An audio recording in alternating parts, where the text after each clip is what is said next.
신종 코로나 바이러스 감염증 예방 수칙. 올바른 손 씻기는 30초 이상 비누로 꼼꼼하게 씻어주세요. 기침할 땐 옷소매로 입과 코를 가리고 해주세요. 기침 등 호흡기 증상이 있다면 마스크를 꼭 착용해주세요. 지역선별 진료소 및 의료기관 방문 시 해외 여행력을 의료진에게 알려주세요.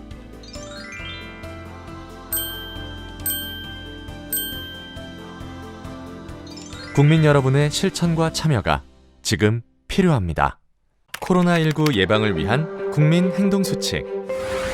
흐르는 물에 비누로 꼼꼼하게 자주 손을 씻어주세요. 기침 또는 재채기를 할 땐 옷소매로 입과 코를 가려주세요. 씻지 않은 손으로 눈과 코, 입을 만지지 마세요. 의료기관 방문 시에는 마스크를 꼭 착용하고 사람 많은 곳의 방문은 자제해주세요. 특히 발열 호흡기 증상자와의 접촉을 피해주세요. 임신부, 65세 이상 어르신, 만성질환자 등 고위험군 행동수칙.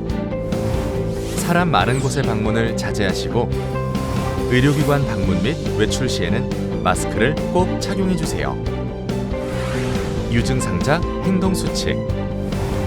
출근, 등교를 하지 않는 등 외출을 자제하고 집에서 3-4일 경과를 관찰하며 휴식을 취하세요. 38도 이상의 고열이 지속되거나 기침, 목 아픔 등 호흡기 증상이 심해질 경우 1339 지역번호 120 콜센터 및 보건소에 문의하신 후 선별진료소로 방문해주세요. 의료기관에 방문할 때에는 마스크를 착용하고 자차를 이용해주시고 진료 시 의료진에게 해외 여행력과 호흡기 증상자와의 접촉 여부를 알려주세요.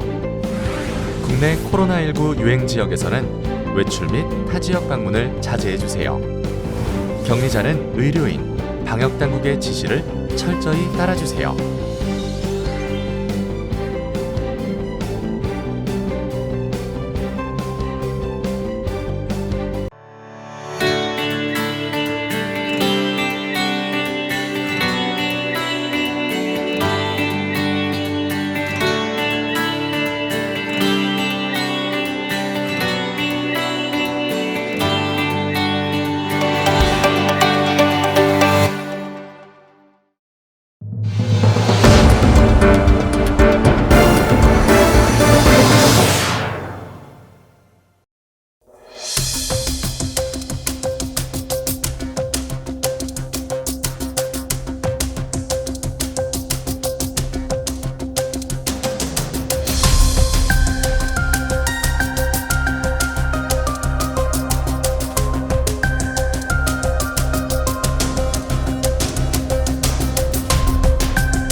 일상생활 중에 자신도 모르는 사이에 손에 많은 세균이 묻을 수 있습니다. 특히 세균이 서식할 가능성이 높은 화장실을 이용한 후에도 손을 씻지 않거나 올바른 방법으로 씻지 않는 경우가 많은데요. 화장실 이용 후 손 씻기에 따라 손에 남는 세균이 어떻게 달라지는지 관찰해 보았습니다.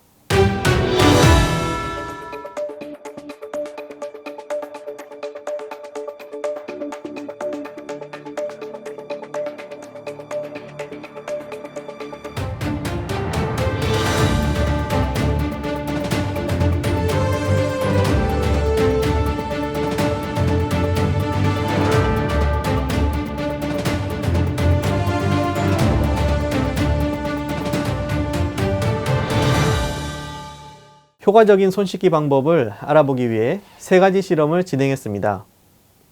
먼저 물로만 씻었을 때, 그리고 비누를 사용했으나 30초 미만으로 간단히 씻었을 때, 마지막으로 충분한 비누 거품을 내어 올바른 손 씻기 6단계를 실천했을 때 손의 세균 변화를 관찰해 보았는데요. 화장실에는 여러 세균들이 존재하기 때문에 화장실을 이용한 후에는 육안으로 보았을 때도 많은 세균이 손바닥 전체에서 발견되는 것을 알 수 있습니다. 손 씻기 방법에 따른 세균의 변화를 실험해 본 결과 6단계로 30초 이상 비누 거품을 내어 꼼꼼히 씻었을 때 가장 효과적으로 거의 모든 세균이 제거되는 것을 확인할 수 있습니다. 일상생활 중 손 씻기가 반드시 필요한 또 다른 상황은 조리 전입니다. 겉으로는 깨끗해 보여서 손 씻기가 꼭 필요한지 체감하지 못할 수도 있는데요. 오염된 손을 올바른 6단계 손 씻기 방법으로 씻지 않고 음식을 만졌을 때 음식이 어떻게 오염되는지 실험해 보았습니다. 조리 시에 손을 통해 음식을 오염시킬 수 있는 대표적인 세균인 대장균으로 실험을 진행했습니다. 눈에 보이지 않지만 대장균에 오염된 손을 올바른 방법으로 씻지 않고 음식을 만지면 음식에 어떤 일이 벌어지는지 관찰해 보았습니다. 손을 씻지 않고 만진 음식에서는 불과 2시간 후부터 많은 양의 세균이 배양되는 것이 확인되었습니다. 반면에 오염된 손을 제대로 씻고 만진 음식에서는 상대적으로 적은 균을 확인할 수 있었습니다. 일상생활에서 손이 닿는 접점에는 다양한 세균이 번식할 수밖에 없습니다. 따라서 올바른 손 씻기를 습관화하는 것은 나의 건강을 지키기 위한 가장 확실한 건강 습관이 될 수 있습니다.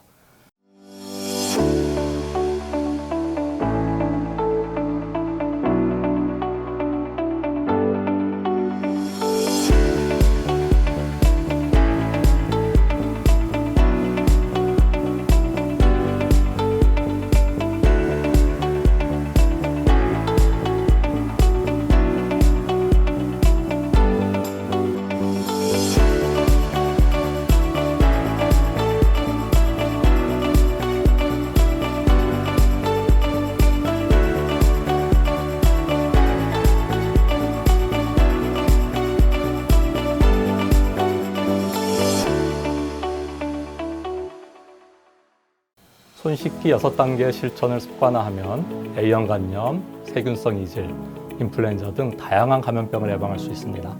따라서 화장실 이용 후나 음식을 조리하기 전, 식사 전, 아픈 사람을 간병할 때에는 반드시 올바른 손 씻기 6단계를 지키시는 것이 좋습니다. 어른들은 이제부터라도 나와 주변 사람들의 건강을 위해 손 씻기 실천에 관심을 갖는 것이 중요합니다.